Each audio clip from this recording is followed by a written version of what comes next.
If you've ever had a brain freeze that made you temporarily question every life decision you've ever made, then you already have the Slurpee experience.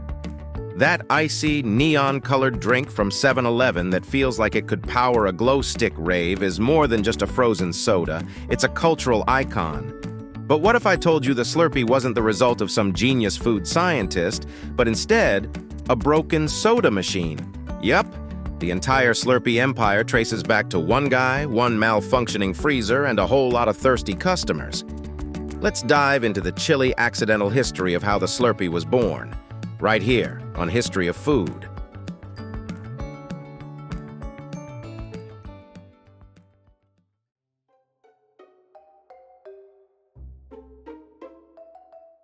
Now, to understand the Slurpee, we need to rewind to the 1950s. A time when soda fountains were still a big deal. Elvis was king, and every kitchen apparently had an ashtray collection.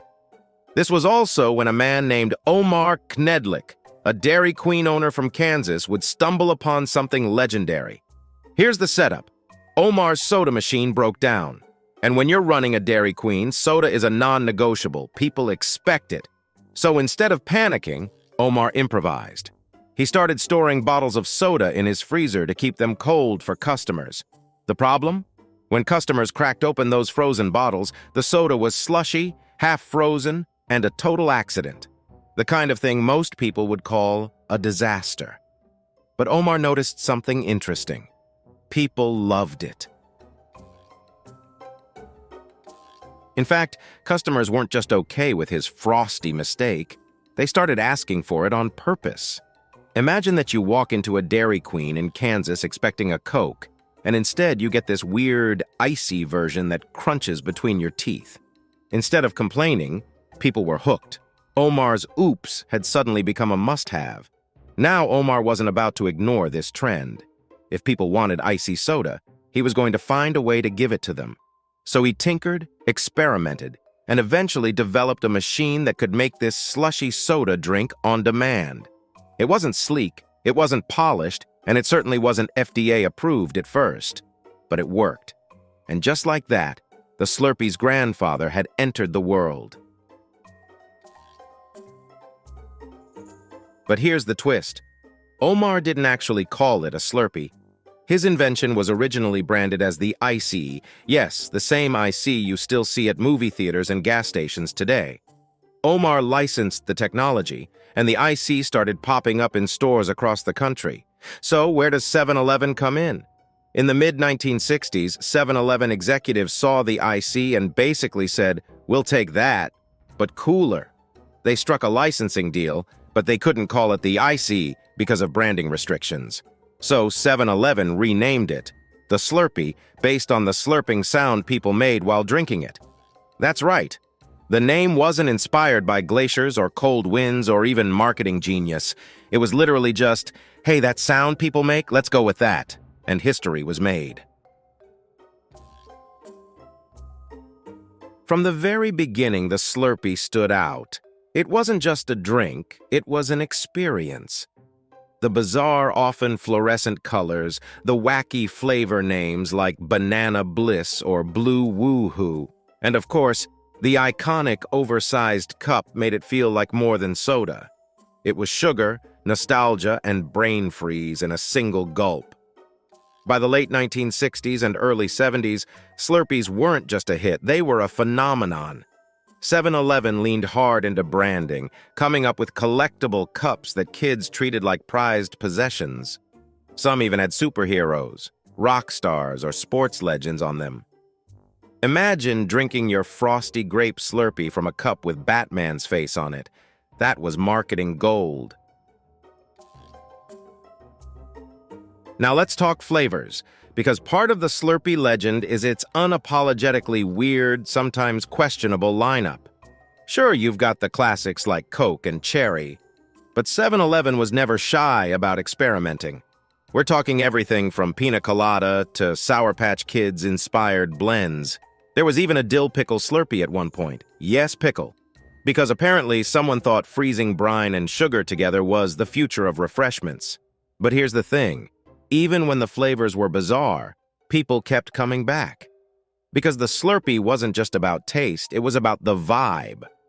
Walking into a 7-Eleven, grabbing that massive cup and mixing cherry with Coke like some kind of mad scientist was, and still is, a rite of passage. And let's not forget the cultural impact.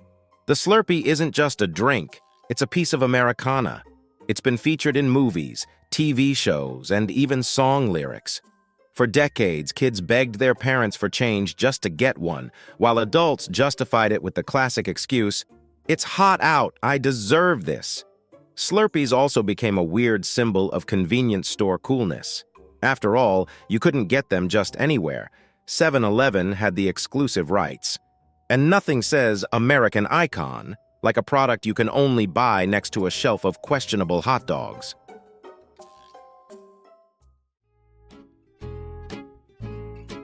Of course, not everything about the Slurpee has been smooth sailing.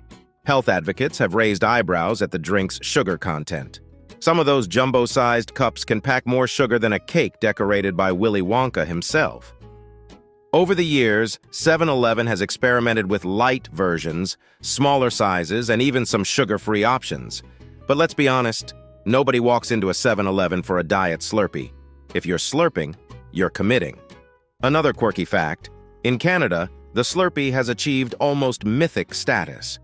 Winnipeg, Manitoba, has been unofficially crowned the Slurpee capital of the world for decades. They consume so many Slurpees there, even though it's freezing for half the year, that 7-Eleven practically treats the city as a holy site.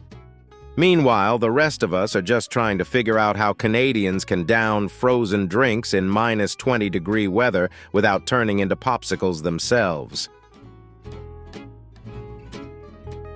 At its heart, the Slurpee is a story about how accidents can sometimes change food history. Think about it. One broken soda machine, a freezer full of half-frozen bottles, and a guy who decided to run with it. Without Omar Knedlik's improvisation, there might never have been a Slurpee, no collectible cups, no cherry Coke combos, and no army of kids with permanent blue tongues. It also shows how something simple, soda with ice, can become something iconic with just the right twist. Omar didn't invent a new flavor, a new ingredient, or even a new concept. He just stumbled onto the idea of freezing soda at the perfect consistency. That's it. But it was enough to change the way millions of people experience convenience store drinks.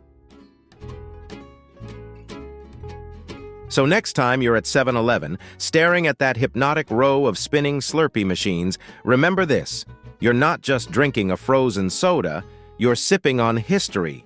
History that started with a broken machine, a clever Dairy Queen owner, and customers who accidentally launched a beverage empire.